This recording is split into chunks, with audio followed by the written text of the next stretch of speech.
pode sentar no seu lugar. Meu Deus, que atmosfera de glória, que presença manifesta.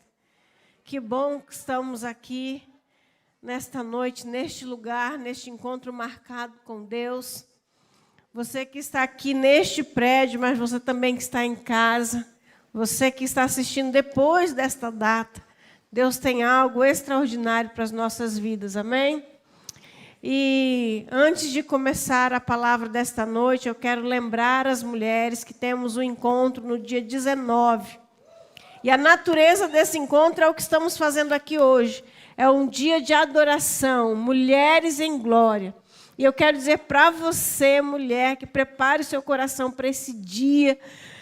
Gera expectativa, já começa aí a fazer seu jejum, sua consagração. Fala, Deus, eu quero me preparar e eu quero atrair a Tua presença, porque eu quero, como Moisés, ver Tua glória. E vai ser um dia extraordinário. Nós começaremos às 9 da manhã. Todas as mulheres, meninas, estão convidadas a vir, na verdade, convocadas a vir. E vai ser um tempo em que você vai ter muita liberdade para adorar ao Senhor. Então, prepare um gesto de adoração ou uma forma de adorar ao Senhor para este dia. Então, se você pinta, planeje fazer uma pintura aqui para o Senhor. Se você dança, planeje fazer uma dança para o Senhor. Não garanto que você vai usar o palco, mas também não digo que não vai, né? Então, Deus vai estar no comando de todas as coisas. Se você faz uma comidinha gostosa, de repente você fala, não, vou levar para a igreja, vou servir alguém, Deus vai me mostrar a pessoa. Use os seus talentos para servir ao Senhor. Se também quiser preparar uma oferta, você fique à vontade, mas pense num dia de adoração. E quem pode participar desse dia? Quem você convidar, mulher? Então, ó, tem 570 lugares aqui. Então, até lá, né? 570 lugares. A gente pode encher tudinho. Então, esse dia é preparado para nós, um dia em glória. Então, diga, Deus, eu não quero ficar do lado de fora daquilo que o Senhor está fazendo. Então, se prepare para isso, tá bom? Então, vamos orar? Pai, nós te louvamos por esse dia, te louvamos por este tempo, por esta atmosfera, te louvamos pela tua presença manifesta. E nós saímos de casa porque nós queremos ouvir a tua voz. Quem está à frente da tela nesta hora está porque quer ouvir a tua voz. Então, nós pedimos a graça, o teu favor na nossa direção. Fala conosco, Deus, porque nós precisamos de uma direção vinda do Senhor para a nossa vida. E nós te louvamos porque o Senhor sempre nos ouve. Então, já estamos certos de que ouviremos algo que revolucionará a nossa vida para a eternidade, para a glória do nome de Jesus. Amém? Então, hoje vamos falar sobre de olhos erguidos. Qual é a importância de mantermos os nossos olhos erguidos? Durante a viagem das férias, o pastor me falou assim, para onde você olha quando está dirigindo? E eu disse para ele, o mais longe possível. E eu já contei para vocês, né, um segredo nosso, já pedi perdão para Deus, mas eu dirigi muitos anos na irregularidade, né? Eu fui uma motorista clandestina. Então, eu não tinha habilitação, mas eu dirigia. Não repitam isso em casa, crianças. Não é assim que se faz. Mas o pastor foi meu professor de direção. Então, ele estava checando, né, nessas férias se eu tinha aprendido tudo com ele. Né? Então, ele falou, para onde você olha? Eu falei, o mais longe possível, lá no final da estrada. Ele falou, isso mesmo, mantenha o seu olhar para longe, né, para o mais longe que você possa ver. E hoje nós vamos falar sobre a importância de como e em que direção mantermos o nosso olhar. E a Bíblia vai falar assim, no Salmo 121. O Salmo 121 está dentro daqueles salmos que são chamados salmos de romaria. Por que de romaria? Porque o centro da adoração da nação de Israel era na cidade de Jerusalém. Lá, quando tinha o tabernáculo, ficava a Arca da Aliança dentro do tabernáculo, e as pessoas iam uma vez ao ano, ou nas festas que eram marcadas periodicamente, ou então, depois que se construiu o Templo de Jerusalém, ficava também no lugar santíssimo a Arca da Aliança, que era o símbolo da presença de Deus. Então, as pessoas se dirigiam para lá. E, durante essa viagem, saindo de suas cidades até chegar a Jerusalém, eles iam cantando cânticos, compondo e cantando, e, por isso, são chamados cânticos de romaria. Do 120 ao 133, 136, são esses salmos que se cantavam nesse período, ou também que foram cantados quando o povo saiu do exílio da Babilônia e retornou para a terra de Israel. Como, por exemplo, o Salmo 126, né, que a gente canta bastante, que os que semeiam com lágrima, com júbilo ceifarão, grandes coisas fez o Senhor por nós, por isso estamos alegres, foi na saída do cativeiro. Mas esse era provavelmente um salmo composto nessa peregrinação até a cidade, quando as pessoas iam prestar culto a Deus. E ele diz assim: levanto os meus olhos para o monte e pergunto, de onde me vem o socorro? E a cidade de Jerusalém, ela é montanhosa, né? Então tem vários... A cidade é construída sobre as montanhas. Então, quando esses peregrinos estavam na estrada, e as estradas, as pessoas não iam, né, gente, de avião, de carro, né, como a gente viaja hoje, com toda a segurança. As pessoas iam andando, carregando os meninos, carregando o gado, carregando os animais de sacrifício. E tinham os bandidos que estavam no meio da estrada para roubar, para saquear. Além disso, tinham as feras do campo. Então, esse salmista diz assim: eu levanto os olhos para o monte. Ele está olhando os montes de Sião, ele está contemplando a cidade, ele está com o olhar fixo no lugar onde ele quer chegar, e ele pergunta, de onde me virá o socorro? Quem vai me ajudar nessa trajetória? Então, o olhar dele estava no alvo onde queria chegar. E pensava, de onde me virá o socorro para esse percurso? E todos nós aqui somos também bons peregrinos, né? Nós estamos neste mundo de passagem, nós não vamos ficar aqui para semente, como o povo diz, né? Então, vamos passar uma temporada, mas nós estamos de olho na Nova Jerusalém, na Cidade Santa, o dia que estaremos com Deus. Então, vamos conversar hoje sobre 3 bons motivos. Existem muito mais do que esse, mas vamos falar de 3 bons motivos para manter os nossos olhos erguidos, a nossa visão para o alto. Um bom motivo porque devemos manter os nossos olhos erguidos é para termos uma exata noção da realidade. Parece contraditório, mas espere, porque eu vou dizer isso. Porque parece assim, se eu olhar para cima, eu vou tropeçar embaixo. Mas antes de me apedrejar fora da cidade como falso profeta, espere, porque eu vou dar a explicação, tá bom? Para termos uma exata noção da realidade. Deus nunca desejou que fôssemos pessoas alienadas, ignorantes ou tolas. Deus nunca desejou que a gente ficasse alheio às circunstâncias que vivemos. Que a gente não visse em que pé que as coisas estão. E no livro de Jó, Deus descreve os animais, e eu acho engraçado muitas das descrições que Deus dá para Jó a respeito dos animais, mas ele fala da avestruz. E ele fala que a avestruz é um animal tolo. E é tolo por quê? Porque quando vê o perigo, enfia a cabeça no buraco e o resto fica como? Eu penso, por que a pobre pelo menos não corre, né, gente? O perigo vem daqui, corre para lá, mas não enfia a cabeça no buraco. E o fato de não ver o que está acontecendo não muda o que está acontecendo. E como nós temos uma tendência de copiar a avestruz, né? Quantos buracos nós cavamos, quantas vezes nós somos tentados a ignorar os sinais que a vida nos dá. Somos tentados a não querer ver. E Deus tem me falado muito nesses dias a respeito de distração. Às vezes a gente se mete no buraco das redes sociais, se mete no buraco do trabalho excessivo, se mete no buraco das justificativas. Não, mas está assim porque o fulano fez isso, porque eu passei por aquilo, porque alguém acolá.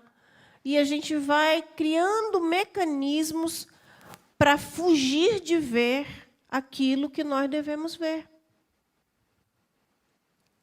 Mas Deus não deseja que seja assim. Olha só, quando a Bíblia fala da vinda de Jesus, fala do momento em que Deus revestiria Jesus com o Espírito Santo.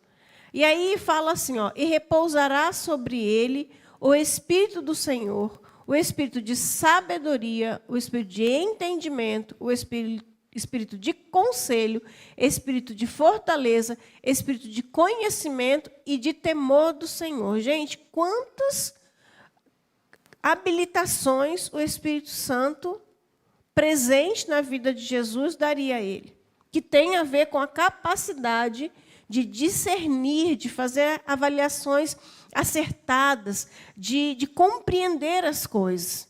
E esse mesmo Espírito Santo, quando derramado sobre nós, adivinha o que ele faz? Exatamente a mesma coisa. Por isso Jesus fala, quem me segue não andará em trevas, mas terá a luz da vida. Então, a ideia é que nós sejamos pessoas que entendem por que estamos como estamos. E o fato de termos uma boa explicação para isso, minha mãe me dizia isso, cadê minha mãe? Está me assistindo lá. Ela vai dizer aí no chat se é verdade. Ah, está aqui? Não tinha visto minha mãe, ele está ali. Explica, mas não justifica. Gente, eu peguei tanto castigo por atraso nessa minha vida, só que eu acho que não foi o remédio certo. Mas eu chegava, mãe, mas é porque aconteceu isso, explica, mas não justifica. Às vezes a gente vive uma realidade para a qual a gente aprendeu a ter uma explicação. A gente encontrou um culpado, transfere a responsabilidade para ele e simplesmente não sai dela. Olha como que Deus quer que a gente entenda e perceba o nosso contexto e faça uma avaliação clara das coisas. Deus não quer que nós vivamos na obscuridade, numa neblina, numa ilusão. Veio sobre mim a mão do Senhor, e Ele me levou pelo Espírito do Senhor e me deixou no meio de um vale que estava cheio de ossos. E me fez andar ao redor deles. Eram muito numerosos na superfície do vale e estavam sequíssimos. Então me perguntou, filho do homem, acaso poderão reviver esses ossos? Respondi, Senhor, tu o sabes. Olha que interessante, eu costumo dizer que eu sou fã do profeta Ezequiel. Mas Deus pega Ezequiel pelo Espírito, lembra o Espírito de conselho, de entendimento, de conhecimento? Esse mesmo Espírito arrebata Ezequiel e o faz estar no meio de um vale de ossos secos. Depois manda Ezequiel caminhar ao redor desses ossos, até que Ezequiel percebesse, número 1, que eram muito numerosos, e depois que eles estavam sequíssimos. Então, Deus leva Ezequiel a fazer uma avaliação em loco, como as coisas estão. Como sua família está? Como seus relacionamentos estão? Como você tem gerenciado a sua vida? Como vai sua fé? Como você tem gasto os seus recursos? Ezequiel olha para esse vale, anda ao redor dele e vê como as coisas estão. Nós precisamos parar de fugir das coisas. Não podemos viver narcotizados numa neblina. Como estão, Ezequiel, esses ossos? Ah, Senhor, são muito numerosos e sequíssimos. Aí Deus pergunta para Ezequiel, e esses ossos podem ter vida? É nisso que eu admiro Ezequiel. Ezequiel não diz nem que sim, nem que não, muito pelo contrário. Ele devolve a bola para Deus. Ele não dá uma resposta nem de fé e nem de falta de fé. É a primeira pessoa que eu conheço que conseguiu ficar no meio. Não disse nada que se comprometesse. Ele disse assim, Senhor, tu sabes. Deus jogou a bola para ele, ele jogou a bola para Deus. Senhor, tu sabes. E nós conhecemos a história, sabemos que Deus fala para ele assim, então profetiza. E Ezequiel foi profetizando etapa por etapa, até que aquele exército aqueles ossos tornassem um numeroso exército. Se eu não conheço a minha realidade, como eu profetizo sobre ela? Como que eu peço um milagre que eu nem percebi que eu estou precisando? Porque eu estou distraído na vida. Como eu luto contra uma realidade desconhecida? Como que eu ando na direção de transformações que eu ainda não caí na real que eu preciso? Todo mundo está vendo, mas eu enfiei a cabeça no buraco e não quero ver. Então, Deus quer que nós enxerguemos com clareza a nossa realidade. Nós não podemos andar desapercebidos. Por que isso? Porque somente uma percepção honesta da realidade culminará em transformações sólidas. Somente isso. Às vezes nós estamos iludidos a nosso próprio respeito. Iludidos. Não, eu sou pecador, mas não sou tanto assim também, não. Tem gente que é pior do que eu. Gente, pecado separa o homem de Deus, seja um pecado grande, pecado pequeno. A sua régua não faz diferença de pecado. Pecado separa. Não, eu faço isso, mas tem gente que até faz pior. Isso não é tão sério assim. Quantas pessoas que vêm para Jesus e falam assim, não, eu não me arrependo de nada, porque todo mundo erra. E isso muda o quê no fato da gente ter errado? O erro do outro muda o quê no meu? Nós temos muitas coisas das quais nos arrepender, mas às vezes nós não caímos na real, não percebemos de maneira honesta a nossa realidade. E por isso não somos transformados. Jesus falando explicando a respeito do perdão para Simão, entra uma mulher pecadora que derrama nos pés de Jesus um vaso. E Simão fala assim, que está chorando nos pés de Jesus, enxugando com o cabelo. Quando Simão fala assim, se Jesus soubesse quem é essa mulher, ele não saberia que ela é pecadora. Então, por que está fazendo isso? E Jesus explica, olha, quem muito amou, quem muito foi perdoado, muito ama. Por que aquela mulher amava tanto a Jesus? Por que ela chorava lá? Por que ela enxugava os pés de Jesus no cabelo? Por que ela conseguiu invadir uma reunião para estar no pé de Jesus? Por que ela estava lá de uma forma tão expressiva, declarando seu amor a Jesus? Porque ela sabia, não é porque Simão estava dizendo que ela era pecadora, ela mesma sabia do seu nível de pecado. Ninguém precisava dizer para ela. Então, quando ela se aproxima de Jesus, quando ela sente o perdão dos seus pecados, ela realmente se apaixona, ela ama Jesus, ela chora, ela enxuga o pé com o cabelo, ela se derrama, ela adora. Por quê? Porque ela sabia que foi muito perdoada. Ela sabia de que buraco Jesus tinha tirado ela. Você sabe de onde foi que Jesus tirou você? Ou você era alguém que era boazinho? Não, Jesus teve muito trabalho comigo, de tão bom que eu sou.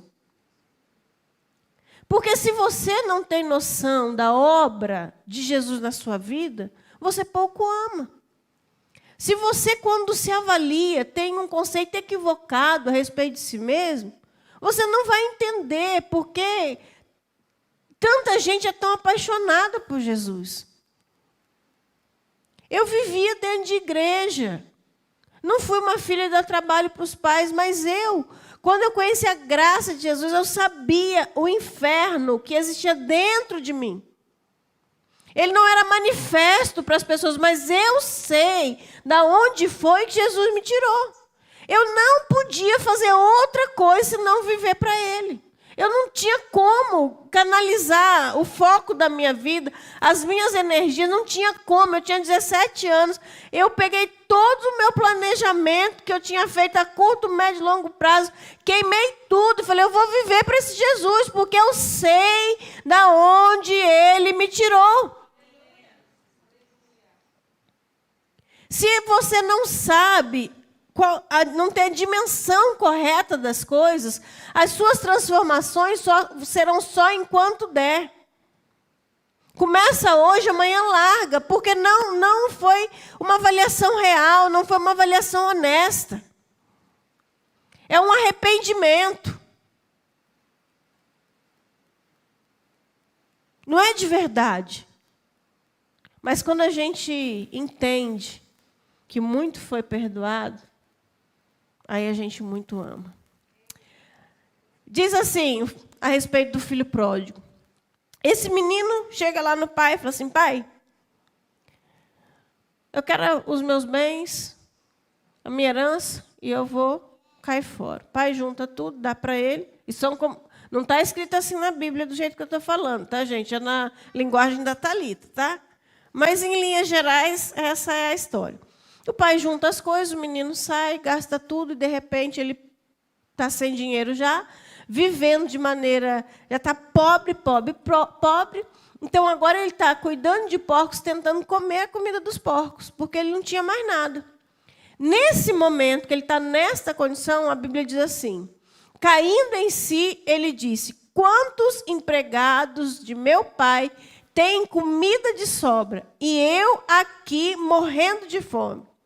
Eu me porei a caminho e voltarei para o meu pai e lhe direi, pai, pequei contra o céu e contra ti. Não sou mais digno de ser chamado teu filho. Trata-me como um dos teus empregados. Esse menino, quando chega nessa situação, ele não procurou uma justificativa, ele não ficou preso ao seu passado glorioso. O que ele avalia? Ele falou assim, olha, eu estou aqui morrendo de fome. Avaliação clara. Como você está? Eu estou aqui com um vazio no meu coração que nada preenche. Como você está? Estou sem propósito na vida. Como você está? Precisa haver uma avaliação honesta para você saber em que direção se levantar. Ele diz assim, meu problema é que eu estou aqui morrendo de fome e abandonei o lugar onde tem comida. Não só comida para filho, mas comida para empregado. O que eu vou fazer? Considerando tudo que eu fiz, eu não vou pedir para voltar para o posto de filho. Mas se eu conseguir, pelo menos, ser tratado como um empregado, vou encher a minha barriga. Vou confessar que eu pequei, eu vou admitir que eu errei e vou me retratar. Sem uma avaliação honesta, ele poderia dizer assim também, né? Estou aqui comendo isso daqui, porque meus amigos gastaram tudo junto comigo, agora não vem nenhum para me ajudar. Eu estou na situação por causa dos meus amigos. Poderia ou não poderia falar isso? Quantas vezes nós dizemos que a culpa da situação na qual nos encontramos é de outra pessoa? Ele disse assim, não, o problema de eu estar aqui passando fome foi porque eu pequei contra o céu e pequei contra o meu pai. É isso que eu vou lá admitir. Ninguém me colocou nessa situação. Eu me pus nela. E eu vou voltar e vou me retratar. Por vezes, a grande dificuldade que nós temos de vermos a realidade como ela é, não está na ausência de esforço para tal, mas simplesmente na direção equivocada. Às vezes, você até se esforça para fazer uma avaliação acertada. Você quer ver as coisas como elas são. Mas, às vezes, nós estamos querendo fazer uma avaliação olhando assim. Às vezes, nós queremos avaliar as coisas olhando assim. E Deus quer que a gente olhe assim. É o padrão dele, é a palavra dele, é o que ele nos diz, que serve para a gente comparar o que tem lá com o que tem aqui. Às vezes a gente acha que sabe tudo, que tem todas as respostas. Eu sei o que eu devo fazer. A decisão de encararmos a vida exclusivamente de modo horizontal, na plena confiança de que a sabedoria humana nos fará ver o que realmente precisamos, é um grande equívoco. A gente está tão cheio de filosofia humana, de sabedoria humana, de ensinamentos profundos da internet. Deu na TV a verdade. Leu tanto livro. Sentou em tanto banco de faculdade. E ó que eu sou professora, eu sou a favor do conhecimento. Mas eu sei que nenhum ser humano tem a resposta que eu preciso. Não é o homem que pode resolver o sofrimento do homem. Quando eu preciso que alguém me conserte, eu tenho que ir a quem me criou. Está entendendo? Por isso que você precisa erguer os olhos. Se você precisa de conserto, porque você viu, fez uma avaliação equilibrada, é quem te criou que vai mostrar onde tem um defeito. Você tem que olhar para ele. Levanto os meus olhos para o monte e pergunto, de onde me vem o socorro? Quem vai dizer de onde me vem o socorro se já não tiver percebido que precisa de socorro?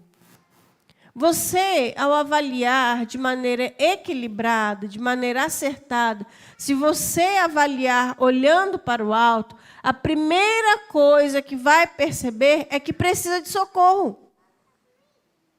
Eu preciso de socorro. Quando eu tinha 11 anos de idade, eu tive a convicção completa de que eu estava perdida. Eu participei de um retiro e a gente foi lendo os livros da Bíblia. Eu falei, meu Deus do céu, eu vou para o inferno. Verdade, gente. Eu percebi que Jesus estava do lado de fora. Que ele era só o Deus dos meus pais. Eu falei, estou perdido. Eu levei mais 6 anos, infelizmente, para render o meu coração a ele. Mas eu tinha convicção, preciso de socorro. Alguma coisa precisa acontecer. Eu estou perdido. Elevo os meus olhos para os montes, e de onde me virá o meu socorro? Porque os meus pensamentos não são os vossos pensamentos, nem os vossos caminhos os meus caminhos, diz o Senhor. Pode passar, por favor? Pode passar mais um, que eu já li esse. Porque assim como os céus são mais altos do que a terra, assim são os meus caminhos mais altos do que os vossos caminhos, e os meus pensamentos mais altos do que os vossos pensamentos. Aquilo que Deus pensa é mais alto do que a gente consegue alcançar. O caminho de Deus é mais reto do que aquele caminho que a gente pode estabelecer. Nós precisamos nos despir do orgulho, da autossuficiência, da arrogância de achar que nós temos resposta para nós mesmos. Elevo os meus olhos para o monte, de onde vem o meu socorro? Reconheça que você precisa de socorro. Você precisa de socorro hoje, você precisa de socorro amanhã. Nós precisaremos de socorro a vida inteira. Ser socorrido de quê? O primeiro socorro de que nós precisamos é o socorro da separação entre Deus e o homem, ocasionado pelo pecado. Quando o pecado entrou no mundo lá no Éden, ele separou a humanidade de Deus. E como nós viemos depois, nós já nascemos em separação. Nós já nascemos em pecado. E a Bíblia diz que todos pecaram e separados estão da glória de Deus. O pecado separa o homem de Deus. E não há ninguém que não tenha pecado aqui na terra, exceto Jesus. Todo ser humano precisa, antes de qualquer coisa, resolver esse problema da separação. Por quê? Porque o salário do pecado é a morte, pode passar, mas o dom gratuito de Deus é a vida eterna em Cristo Jesus, nosso Senhor. O pecado resulta em morte, morte física e morte espiritual. O pecado separa. Então, essa é a primeira necessidade de socorro que nós temos, de resolver o problema da separação do homem de Deus. Pois está escrito: destruirei a sabedoria dos sábios e rejeitarei a inteligência dos inteligentes. Onde está o sábio? Onde está o erudito? Onde está o questionador desta era? Acaso não tornou Deus loucura a sabedoria deste mundo? Visto que na sabedoria de Deus, o mundo não o conheceu por meio da sabedoria humana. Agradou a Deus salvar aqueles que creem por meio da loucura da pregação. Gente do céu. A nossa inteligência não consegue alcançar uma coisa dessa. Deus está no céu, Pai, Filho e Espírito Santo. O ser humano pecou. O Filho decide vir ao mundo. Aí ele se materializa, assume a forma de homem, vai para uma cruz, sem ter pecado, e substitui a todos os pecadores de todos os tempos. Ele paga o preço de todos os nossos pecados. Pensa num pecado que você já cometeu. Bom, Jesus morreu por ele. E sabe aqueles que você vai cometer que você não sabe porque não vê o futuro? Por eles também Jesus já morreu. Morreu por todos os nossos pecados. E sem que a gente precise fazer absolutamente nada, porque é pela graça que nós somos salvos, é só reconhecer que precisamos de Deus, ou seja, não tem nenhum esforço, não tem nenhuma doação, não tem nenhum sacrifício, não tem mais nada. Tudo foi completo em Cristo. Você e eu já somos perdoados em Cristo Jesus. Meu Deus do céu! Como que a gente entende uma coisa dessa? A sabedoria humana não consegue. Porque não faz sentido não pagar por tanto favor. A graça é um escândalo para o nosso entendimento. Nós estamos acostumados a merecer alguma coisa para ter. E, de repente, você acorda de manhã e a misericórdia de Deus já alcançou sua vida. E quando você pede perdão, já está perdoado. Como que você entende um Deus que decidiu lançar todos os nossos pecados no mar do esquecimento? Ele escolheu ser alguém que perde a memória de pecado. Que inteligência humana explica uma coisa dessa? É a loucura da pregação. Tem que olhar para cima. Tem que botar o olhar para cima. Deus escolheu salvar as pessoas que creem nisso. Que creem que o único sacrifício de Jesus aperfeiçoou para sempre os que estão sendo santificados. Pronto. Não te falta mais nada quando você tem Jesus. Perfeito. Agora Ele vai só te santificar. Está completo. Outro bom motivo para você erguer os olhos. Desista da sabedoria humana. Nesse aspecto, ela não vai te ajudar em nada. Quem te diz a sua realidade é Deus. Porque foi Ele quem te criou. Mas um outro bom motivo é que devemos manter os olhos erguidos para não desperdiçarmos recursos. Estava ali certa mulher que havia 12 anos vinha sofrendo com fluxo de sangue, com uma hemorragia. Ela padecera muito sob os cuidados dos médicos e gastara tudo o que tinha, mas em vez de melhorar, piorava. Quando ouviu falar de Jesus, chegou-se por trás dele, no meio da multidão, e tocou em seu manto, porque pensava: se eu tão somente tocar em seu manto, ficarei curado. Imediatamente, cessou sua hemorragia, e ela sentiu em seu corpo que estava livre do seu sofrimento. Gente, aquela mulher procurou em todos os lugares a solução para o seu problema. Ela gastou tudo quanto possuía. Quantos de nós não vivemos uma vida assim? Procurando alguma coisa que solucione o nosso problema, que resolva a nossa dor, que cure a nossa ferida, que preencha o vazio. Mas o grande problema é que o antidepressivo, o efeito acaba. O efeito da bebida acaba também. Uma hora a festa tem que acabar e você tem que voltar para casa. As pessoas não vão estar o tempo todo segurando sua mão. Uma hora você volta e tem que se encontrar com o seu travesseiro. E a sua consciência está lá. E o seu interior está lá gritando que a coisa não está resolvida. E você vai gastando, se gastando, se gastando, se gastando. E procurando aqui, e acolá, e aqui, e acolá. Aquela mulher gastou tudo que tinha. Mas quando ela ouviu falar de Jesus, ela pegou, reuniu as suas últimas forças, as suas últimas esperanças e depositou nele. E é interessante que ela perdeu 12 anos da vida. E num toque, ela recebeu um imediatamente. Quando nós vamos para Jesus, não é que o vazio vai acabando. O vazio acaba. É imediato, ele nos preenche. É imediato. Quando você toca em Jesus, ele toca em você. É imediato. Ele não deixa você na fila, não te deixa esperando. É imediato.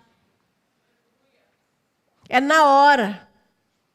Ele muda a sua natureza, ele muda o seu coração, ele muda o seu status de criatura para filho de Deus. É imediatamente. Levanta os meus olhos para o monte, de onde me virá o socorro? O seu socorro só virá do Senhor, que fez os céus e a terra. Não gaste os seus recursos, não gaste tempo, não gaste energia, não gaste vida procurando em outro lugar, porque o socorro só vem do Senhor que fez os céus e a terra. Quanto mais demoramos para reconhecer a necessidade que temos de Jesus, mais desperdiçamos recursos. Se o Senhor não edificar a casa, em vão trabalham os que a edificam. Se o Senhor não guardar a cidade, em vão vigia a sentinela. Inútil vos será levantar de madrugada, repousar tarde, comer o pão que penosamente granjeaste aos seus amados. Olha o meu versículo aí. Ele dá enquanto dorme. Às vezes a gente está igual barata tonta, correndo de um lado para o outro, desperdiçando tudo, sem entender que as coisas só vão para frente, que as coisas que desejamos só serão construídas se o Senhor colocar a mão nela. Todo o esforço do mundo, toda a bondade do mundo, toda a dedicação do mundo, sem o Senhor, não vai perdurar. Não adianta. Como diz Salomão, é correr atrás do vento. Deus fez tudo formoso no seu devido tempo.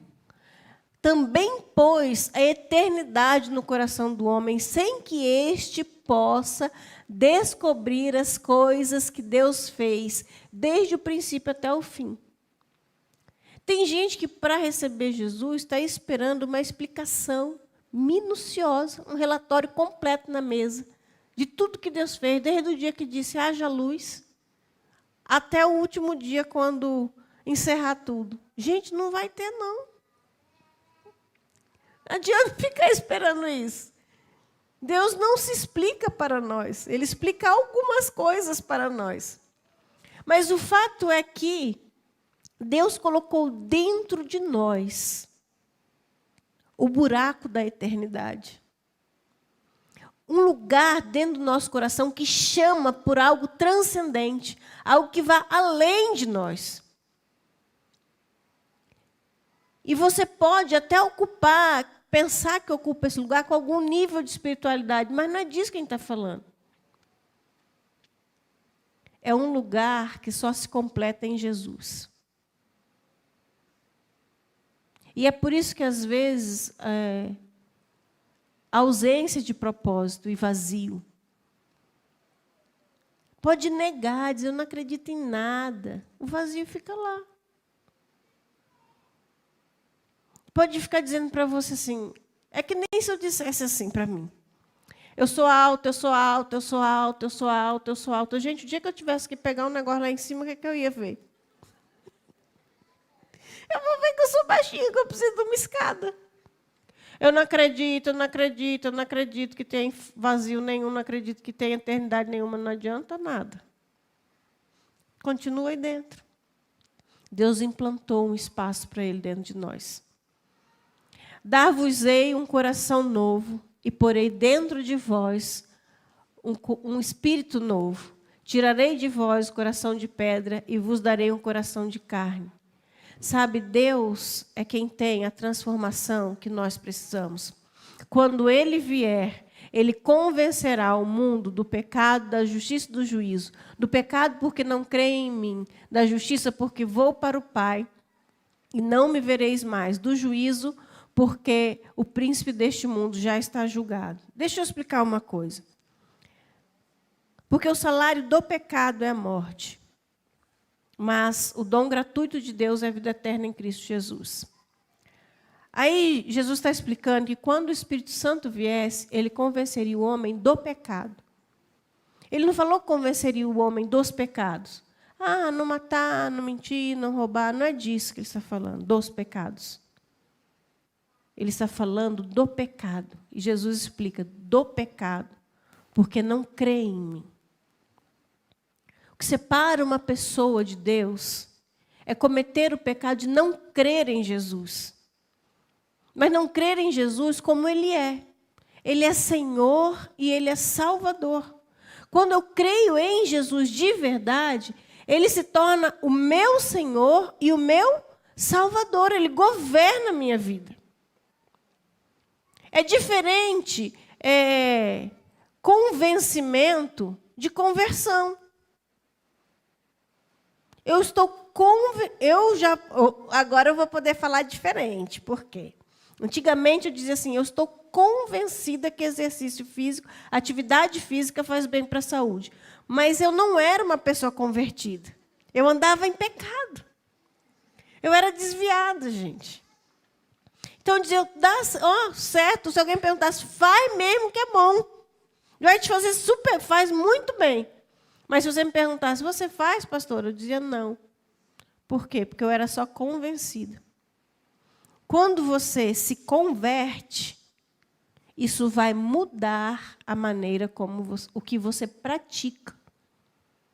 Isso muda a sua vida. Tenho certeza que legume faz bem para a saúde. Você come. Eu tenho certeza que o padrão de Deus para a família é que o marido seja o cabeça, a mulher seja submissa e os filhos andem em obediência. Você organiza a sua família assim? É assim que as coisas estão lá na sua casa? Porque uma coisa é convencido, outra coisa é convertido. A conversão gera mudança de vida. Porque se alguém está em Cristo, nova criatura é, as coisas velhas já passaram e eis que tudo se fez novo. Onde não tem transformação, não tem conversão. Então eu olho para a minha realidade, eu avalio a minha realidade, eu reconheço que eu preciso de Jesus, mas se eu continuo como aquele homem imprudente que ouviu a palavra de Deus, mas não colocou em prática, todas as coisas que o versículo diz daí em diante vão acontecer. Vem chuva, vem rio, vem torrente, e quando dá contra a casa, ela cai. Por quê? Porque não está alicerçada em Jesus, que é a rocha, mas na areia. Porque só ouvir não resolve, a conversão implica numa prática. Eu preciso de socorro, Jesus é o socorro. Não pode ser filosófico, ele tem que se tornar o meu Senhor e o meu Salvador. E por último, já que eu tenho pouquíssimo tempo, o último motivo para você deve manter os olhos direto para o céu, erguidos. Vou te dar 2 motivos para que você não... Vou te dar 2 condições para você não perder a oportunidade. Eu tinha, lá quando eu estava fazendo faculdade de teologia, a nossa deã, a irmã Vilma, que o Senhor já recolheu, ela dizia para nós assim, meninas, olha que a oportunidade é careca, ela só tem uns fiozinhos aqui atrás. Quando ela passa, tem que grudar. Ela falava isso em relação aos rapazes, sabe? Para a gente não ficar dormindo no ponto. Abre o olho. A oportunidade é careca. A oportunidade é careca. A gente não pode perder. Tem um fiozinho assim, quando passa por você, você gruda com ela. E lhes proferiu ainda uma parábola, dizendo: o campo de um homem rico produziu com abundância, e arrazoava consigo mesmo: que farei, pois não tenho onde recolher os meus frutos? E diz: farei isto. Destruirei os meus celeiros, reconstruí-los-ei maiores, e aí recolherei todo o meu produto e todos os meus bens. Então direi à minha alma: tens em depósito muitos bens para muitos anos. Descansa, come, bebe, regala-te. Mas Deus lhe disse: louco, esta noite te pedirão a tua alma, e o que tens preparado para quem será? Assim é o que entesoura para si mesmo e não é rico para com Deus. Preste atenção. As oportunidades existem, mas elas têm uma duração.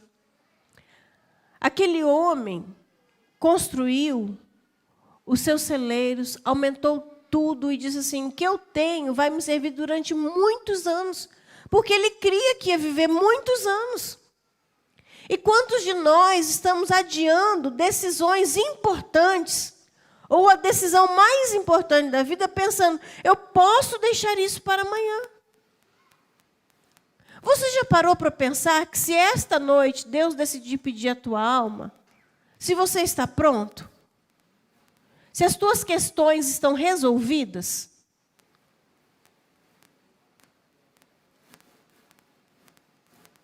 Está tudo resolvido?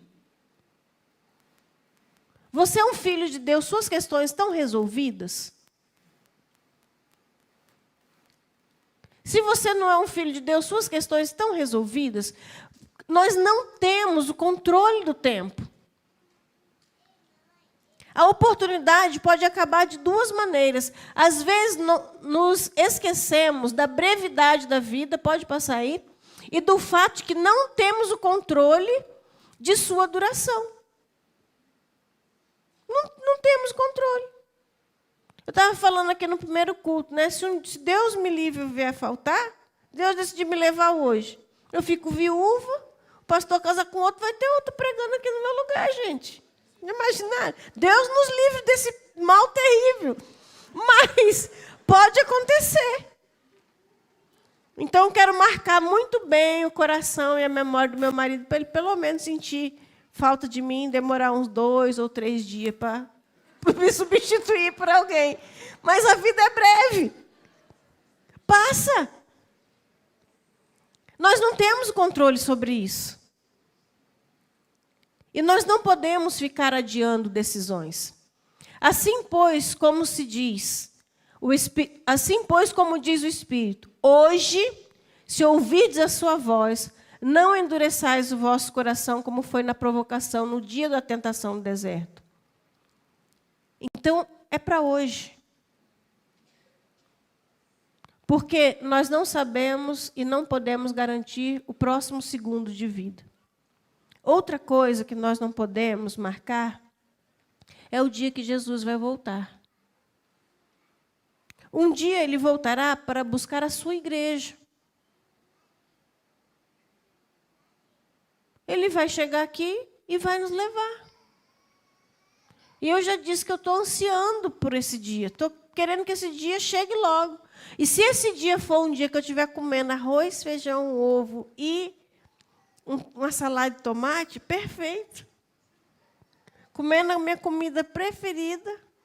E Jesus volta, ó, não falta mais nada. Perfeito. Tem gente, quando pensa na volta de Jesus, pensa nisso com medo. Tem gente que nem fala da morte porque tem pavor. Isso sinaliza que a oportunidade não está sendo agarrada. Isso sinaliza despreparo. O que eu tenho que fazer para me preparar, para agarrar essa oportunidade? A Bíblia diz assim: se com a tua boca confessares a Jesus como Senhor e em teu coração creres que Deus o ressuscitou dentre os mortos, serás salvo. Porque com o coração se crê para a justiça e com a boca se confessa a respeito da salvação. A grande verdade é que o tempo não é um recurso que podemos desperdiçar. Não temos a menor noção de como estaremos daqui a 5 minutos. Então, o que eu preciso fazer? Eu preciso crer em Jesus. Crer que Ele ressuscitou. Eu preciso confessar isso. Eu preciso admitir que eu creio nessa verdade. A Bíblia diz: busquem ao Senhor enquanto se pode achar. Clamem por Ele enquanto está perto. Que o ímpio abandone o seu caminho e o homem mau os seus pensamentos. Volte-se para o Senhor. Volte-se para o Senhor, que terá misericórdia dele. Volte-se para o nosso Deus, pois Ele perdoará de bom grado. Agora é o momento da oportunidade. Jesus convida: venham a mim, todos que estão cansados e sobrecarregados, e eu lhes darei descanso. Tomai sobre vós o meu jugo e aprendei de mim, que sou manso e humilde de coração, e vocês encontrarão descanso para as suas almas, pois o meu jugo é suave e o meu fardo é leve. O único jeito de nós sermos pessoas realmente de alma descansada é termos a certeza de que fomos socorridos, de que não existe mais separação entre nós e nosso Deus. É atendermos o convite de Jesus. Não adianta bater em outras portas. Jesus é a solução. Jesus é o único caminho. Jesus é a única alternativa. Não adianta se iludir com outras coisas. Não adianta achar que pode adiar eternamente. Jesus é o único caminho. E Ele diz: se hoje você ouvir a voz. Se hoje ouvir a voz. Fique de pé no seu lugar, vamos orar. Você está vivo. E Jesus ainda não voltou. Então agora é o momento de oportunidade. E aqui tem muitas pessoas que andam com Jesus há muitos anos, que frequentam a igreja há muitos anos. E talvez você pense: não faz nem sentido haver um apelo, alguém perguntar se eu quero aceitar Jesus. Olha, eu vivia dentro de uma igreja, mas eu não era realmente convertida. O fato de você ter o hábito de estar num culto não significa que você realmente é uma pessoa convertida. Então, permita que o Espírito Santo converse com você nessa hora. Feche seus olhos na presença dEle e fale: Senhor, quais são os frutos de conversão? Quais são os frutos realmente de transformação na minha vida? Eu sou alguém que está convencido de que Jesus Cristo é Senhor, ou eu sou alguém rendido ao senhorio de Jesus? Ele é o dono mesmo da minha vida? Ou talvez você chegou aqui porque alguém te convidou e você nunca nem teve o hábito de frequentar uma igreja. Isso também não é um problema. Porque Jesus ama todas as pessoas. A grande questão é: erga os seus olhos. Olhe para Jesus. Ele quer que você venha a Ele. E o que você precisa fazer? Arrepender-se do pecado. Do pecado de não crer em Jesus. Do pecado de não confessá-lo como Senhor e Salvador da sua vida. E depois disso você precisa crer que o que Jesus fez na cruz, que a morte e a ressurreição dele são o bastante. Você precisa crer na loucura da pregação, que sem que você faça nenhum esforço, Ele perdoa você e Ele te dá uma nova vida. Sem que você pague por isso, Ele te limpa dos teus pecados e escreve uma nova história. Você precisa crer que há um novo começo para você em Cristo Jesus. Que Ele vai fazer em você novas todas as coisas. Você precisa crer que Ele vai te tornar um filho, uma filha de Deus. Então, se você nessa hora quer receber Jesus como Senhor da sua vida, porque Ele está aqui dizendo, vinde a mim, se você quer manifestar publicamente que você está indo até Jesus. Aí onde você está, erga uma das suas mãos, diga, eu estou indo para Jesus. Eu estou me rendendo a Ele. Deus abençoe, pode abaixar. Mais alguém? Deus abençoe, pode abaixar. Mais alguém quer ir até Jesus? Senhor, hoje eu entrego a minha vida. Deus te abençoe, pode abaixar a mão. Deus abençoe, pode abaixar. Mas alguém está dizendo, eu estou indo para Jesus porque eu preciso mesmo. Eu preciso de socorro. As minhas verdades não servem. Eu preciso que Jesus entre no meu coração. Quem mais precisa de Jesus? Quem está dizendo, é hoje. Amém. Deus abençoe, pode abaixar sua mão. Vinde a mim, todos que estáis cansados. Talvez você esteja cansado de tentar resolver tudo sozinho, da sua maneira. Talvez você esteja sobrecarregado. Jesus está dizendo, eu posso te aliviar. Eu te alivio. Eu te alivio. Não tente sozinho. Ele já pagou o preço por você. Talvez você esteja pensando aí, mas eu preciso melhorar primeiro para ir até Jesus. Eu preciso resolver algumas coisas. E Jesus está dizendo, sem mim você não pode fazer nada. Vem do jeito que você está. Não fique tentando resolver as coisas. Jesus resolve para você. Venha até Jesus, levante sua mão e fala, Jesus resolve para mim. Amém. Pode abaixar. Mais alguém quer dizer, Jesus resolve para mim. Eu te recebo agora. Eu não consigo consertar nada. Dependa dele. Não tenha medo. Amém. Você pode abaixar a mão. Talvez você pense assim, mas eu estou na igreja há tanto tempo. Eu sou até um líder de PG. Como que eu vou aceitar Jesus na frente de todo mundo? Não tenha medo. O mais importante é você aceitar Jesus. Isso que é importante. Aceite Jesus. Diga, Senhor, eu estava aqui, mas eu não tinha entendido direito. Mas hoje eu quero aceitar Jesus. Eu estou na igreja um montão de tempo, mas eu não tinha aceitado Jesus. Então eu vou aceitar agora. Se você for um líder de setor, se você for um supervisor, se eu tivesse dúvida disso, faria isso agora. O mais importante é que tem socorro para nós. E o socorro vem do Senhor. Jesus Cristo morreu na cruz por você. Ele pagou pelos seus pecados. Ele quer te dar uma nova vida. Quer escrever uma nova história para você. Deus te ama a ponto de sacrificar Jesus. E nenhum dos seus erros é problema para Deus. Porque Ele tem misericórdia de você. Ele perdoa você. Você é aceito por Deus. Glória a Deus. Pode abaixar a mão, Deus te abençoe. Quem mais? Quem mais agora? Aleluia. Pode abaixar a mão, Deus abençoe. Pode abaixar a mão, Deus te abençoe. Ah, Senhor, nós estamos felizes aqui.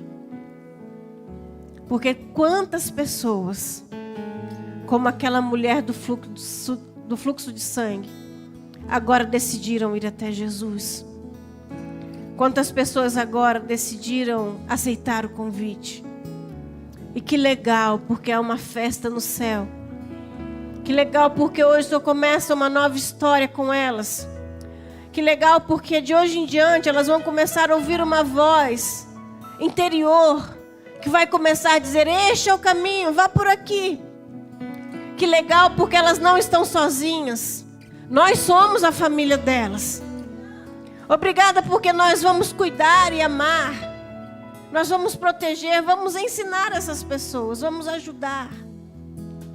Obrigada, Senhor, porque o Senhor não desiste de nós, porque sempre há uma nova chance. E o Senhor deu essa chance agora. Essa chance agora. Qualquer pessoa na situação que estiver, tem uma chance agora. Nós te agradecemos por isso. Sabemos que o nome destes que ergueram suas mãos está escrito no livro da vida. Que um dia eles não terão mais problema Se o tempo de vida acabar ou se o Senhor voltar, o nome deles está marcado no teu coração. Eu te agradeço por isso, Pai. Te louvo mesmo, em nome de Jesus. Amém. Aplauda o Senhor por essa noite de festa. Você que ergueu a sua mão, olha aí a sua família, ó. Um monte de gente. Faz um coraçãozinho aí, pessoal. Aí, ó. Nós estamos prontos para amar e cuidar de você. Qualquer pessoa aqui pode te ajudar. E eu quero desejar que você tenha uma boa semana. Que o Senhor te abençoe e te guarde, faça resplandecer sobre você o seu rosto e te dê a paz.